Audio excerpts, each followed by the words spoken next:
Merci beaucoup pour elle. Je vais ne pas parler français du tout pendant cette masterclass. Je veux juste vous prévenir que je vais rentrer tout de suite dans le vif du sujet parce que je pense qu'on a tous une grande émotion à voir ici Patricia Arquette qui, du point de vue de ce festival, qui est un festival de séries, a prouvé quand même que depuis longtemps que le cinéma et les séries ont quelque chose en commun d'assez profond. Il y a quand même un cœur battant qui, comme ça, met les deux arts ensemble, quoi. Donc, je pense qu'elle incarne ça beaucoup. I'm going to switch to English now because it's not that interesting. So this is a life-spanning, career-spanning interview because you've been doing so many. The thing when I prepared the masterclass is to see the scope of your work, which is not a typecast thing, which is there's movies, there's TV, there's great filmmakers, there's other people that are more, classic Hollywood filmmakers. So there's a lot to say. But let's start at the beginning. Please tell us a little bit about, you were born in Chicago, I think, but you didn't stay there for very long. So you went to Virginia with your family at age sort of 2 or something like that. You stayed there for a few years. I think I was about 4. So I was born in Evanston, Illinois. My dad was an actor and a musician. And they were part of a spiritual community, so we kind of moved to this sort of spiritual community, kind of hippie commune when I was about 4 in very rural Virginia. Wow, so what kind of childhood is that? Because that's not your typical childhood, I would say. In a way, it was very free because, we had a real relationship with nature, running around barefoot all the time. There were a lot of kids and trees and wildness and imagination, and we were very poor, so there was first place that we lived, the 7 of us in this little tiny cabin. There was no bathroom, so we had to go to the outhouse or down the road to where there was a bathroom. And there were times where, I grew out of my shoes and I didn't have new shoes, and I didn't have any shoes, so my mom had to try to get shoes. So I had a real relationship with poverty, too.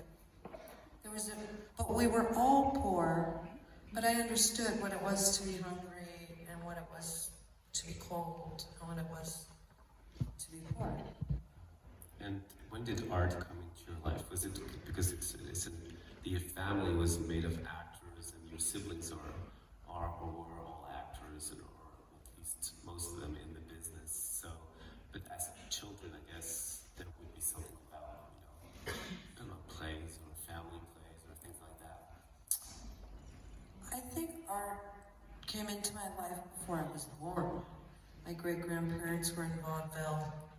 My mother and father were friends, and they were going on a double date with other people on Halloween, and my dad was dressed as a lion tamer, and my mom was a tiger, and they went home together.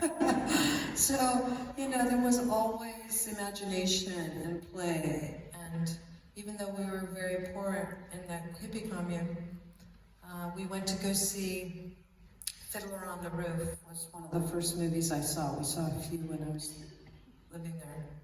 And then all the kids built the whole village of Anatevka, and we would play there every day and wash things in a washing bucket. And so, theater was always one of my constant playmates. And then the family moved to Chicago, if I'm correct. So that's a big theater town, and so what happened there?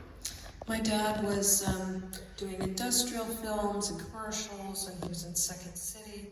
So they were always, and he was also on the Broadway, working on story theater on Broadway with Paul Sills and Viola Spolin. So we all grew up constantly doing theater games. And the first footage of me is actually at the Philadelphia Folk Festival. I was 4. And I did a skit from from the Story Theater. So Chicago was very different. I mean, it was a big city. It was very cold. We lived in our house. There weren't kids everywhere. It wasn't such a wild place. And then we moved to California, and that was weird. We moved during the 4th of July bicentennial weekend, which was like a week long. Everyone had like flags and Abraham Lincoln and Benjamin Franklin and, you know, giant fireworks. And that's fine. I was used to a 4th of July, but it was going on day after day after day. I thought California was a place that constantly was celebrating America. And I was like, this is not the place for us. This is a very strange place.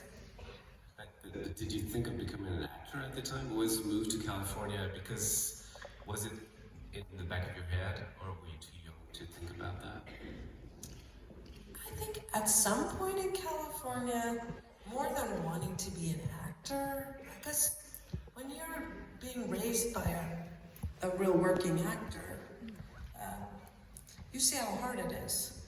You know, we wouldn't know if we were going to have food. We wouldn't know how we were going to pay our bills. And my dad was constantly auditioning, and oftentimes you don't get things. And so it didn't look so glamorous, but I do remember we would watch the Oscars. And I'd take a bath and give a speech, you know. That's why you're so good at speech. I've been practicing since I was 7. And then, so I think you moved out of the house pretty early at a young age to go live with your sister, Rosanna, that's correct? I did for like a half of a school year when I was in 9th grade. Me and my mom were fighting so much. You know, there's sort of this time, I think, in nature where girls challenge and try to break away from their mother and see who they are in the world. And there's something in this age, too, where you sort of, part of the thing is that you think you're an adult. That's part of the immaturity, is your certainty that you're an adult. And that you can live your life in your way. So my mom and I were fighting a lot. I lived with my sister for part of the school year, and she was working a lot, so she would leave me videos, so I'd watch great movies she left me, like East of Eden, A Place in the Sun, and different movies. Classic Hollywood movies. Like great actors, you know, Montgomery Clift. Yeah. So did you learn the craft at this moment? Did you start looking for jobs as an actor or any other job, actually, because you wanted to support yourself?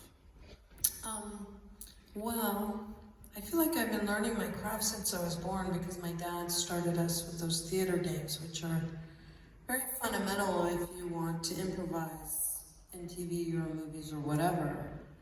You just have a facility to switch things and be present in the moment.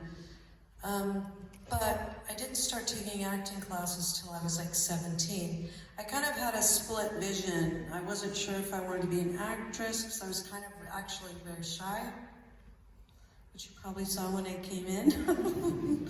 I'm still shy.